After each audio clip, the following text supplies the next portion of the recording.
Bismillahirrahmanirrahim. Assalamualaikum warahmatullahi wabarakatuh. Waalaikumsalam warahmatullahi wabarakatuh. Waalaikumsalam warahmatullahi wabarakatuh. Good night for you guys. I would like to thank to Allah that has given us everything. So this time we can be here and do our activity usually, but in the Zoom. I hope you guys in the good condition. The Honorable Lecturer Mr. Satria, and I also want to thanks to my friend for this great opportunity.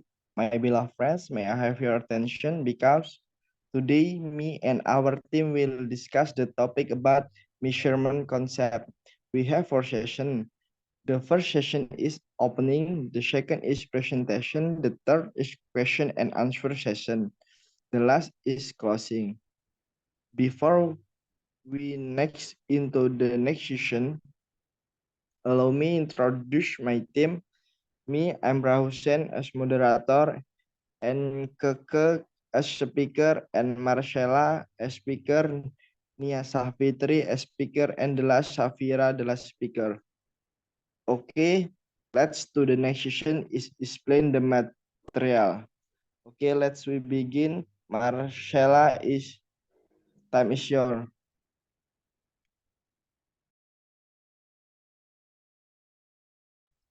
Okay. First, data measurement scales based on the type of the data measurement scale. Quantitative data is grouped into 4 types that have different properties. While the definition of measurement scale is a procedure for assigning numbers to an object in order to express the characteristic of the object. Variables can be measured at different levels of measurement, which determine the type of statistical analysis that can be applied. Next.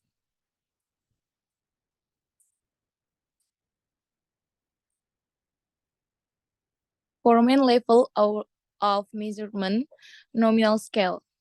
Okay, first, a scale given to an object that does not describe the position of the object or category against other object or categories, but only a label or code.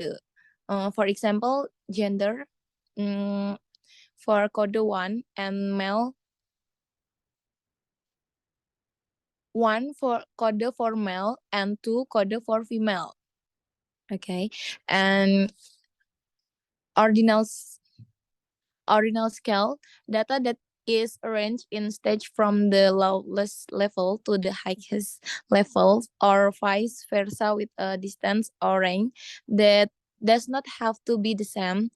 This data has different properties for each level.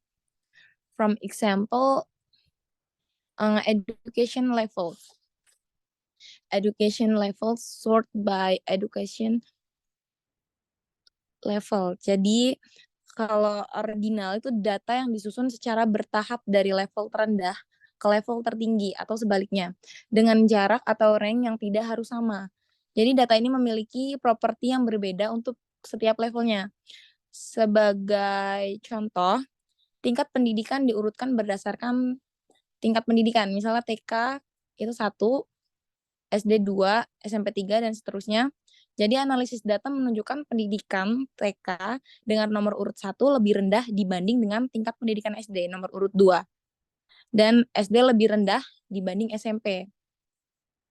Sedangkan kalau yang nominal scale atau skala nominal, itu diberikan kepada objek yang tidak menggambarkan posisi objek atau kategori terhadap objek atau kategori lain, tetapi hanya label atau kode. Contohnya tuh seperti jenis kelamin itu diberi kode 1 itu untuk laki-laki dan kode 2 itu untuk perempuan.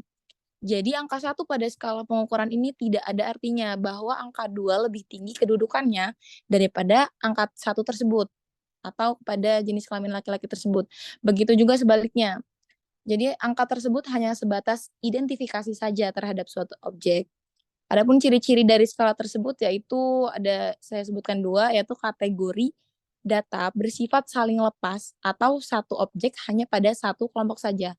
Dan ciri yang kedua yaitu kategori data tidak disusun secara logis. Okay, enough, and next material present by Safira. Okay, for the next material is interval scale. So an interval scale is a scale where objects can be sorted based on a certain attribute, where the distance or interval between each object is the same. On this scale, what is summed is not a quantity or magnitude, but an interval, and there is no zero value. For example, in many research activities, data obtained often through questionnaires to assess attitudes or behaviors are often expressed with interval data. After the alternative answer are given, a scale equivalent to interval data. Example, there are an answer, totally disagree is one answer, disagree to answer, neutral to answer, agree for answer, and totally agree 5 answer. The next is ratio scale. Ratio scale is a scale that has the properties of a nominal scale, ordinal scale, and interval scale equipped with an absolute 0 point with empirical meaning. Because there is a 0 point, multiplication or division can be made on this scale. The properties that distinguish ratio scale data from nominal, ordinal, and interval data can be seen through this example. Example, the length of an object in meters is expressed in ratios. A, the first, the length of an object of 1 meter with 2 meters is very different, so that a category of objects measuring 1 meters and 2 meters can be made nominal data properties.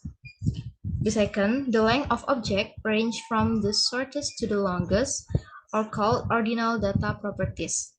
The third, the difference between the length of object 1 meter with 2 meters has the same difference between the length of objects 2 meter with 3 meters. It's called nature of interval data.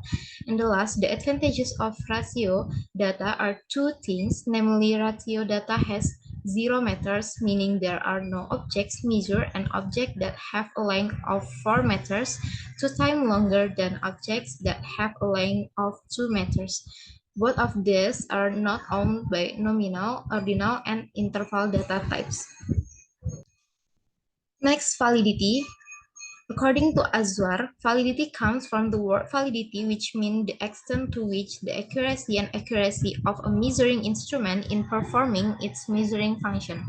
A scale or measuring instrument can be said to have high validity if the instrument performs its measuring function or provides measurement results in accordance with the purpose of the measurement. Meanwhile, a test that has low validity will produce data that is irrelevant to the purpose of measurement. Content here is the understanding that the accuracy of validity in a measuring instrument depends on the ability of the measuring instrument to achieve the desired measurement objective appropriately. A test that is intended to measure variable and then provide measurement results regarding variable A is said to be measuring instrument that has high validity. A test that is intended to measure variable A but produce data on variable B is said to be a measuring instrument that has low validity.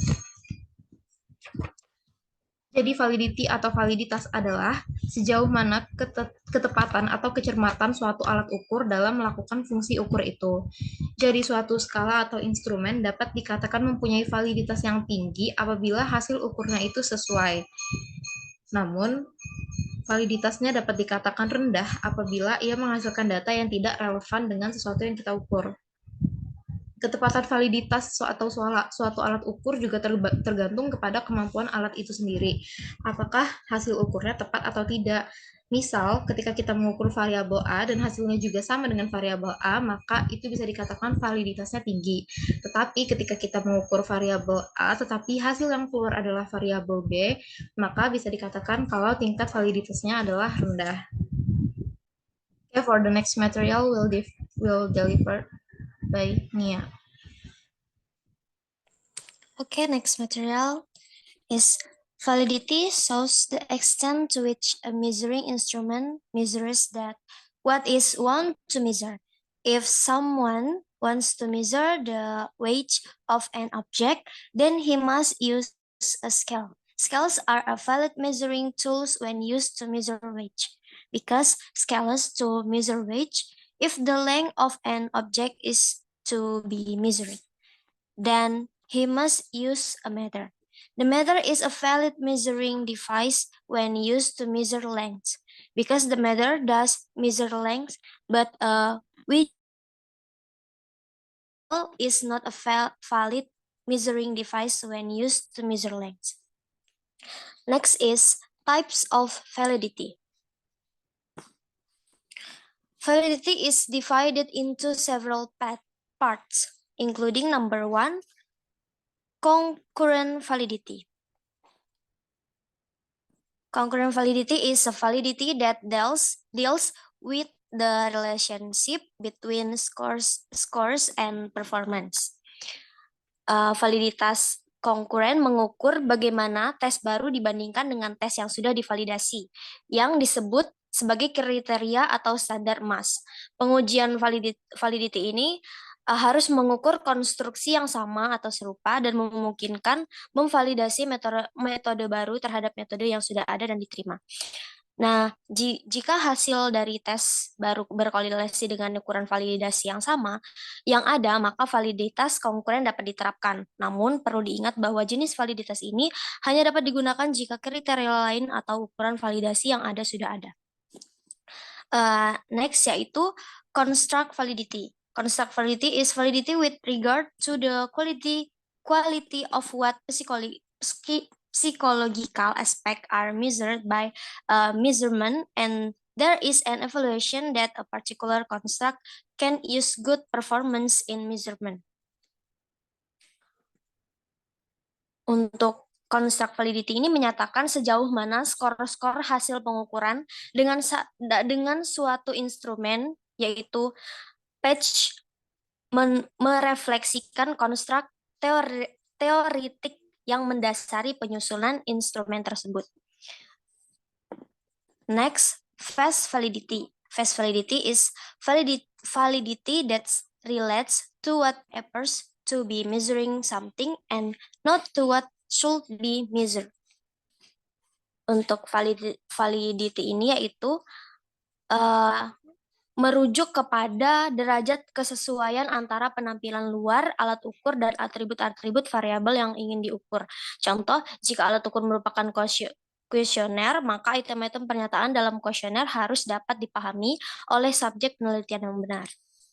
Next material is reliability. Reliability is something that can be trusted upon. Status that reliability is the degree to which test scores are free from measurement error. Reliability is an index that shows the extent to which a measuring instrument can be trusted or reliable. If a measuring instrument is used twice to measure the same symptoms and the measurement result obtained are relatively consistent, then the measuring instrument is reliable.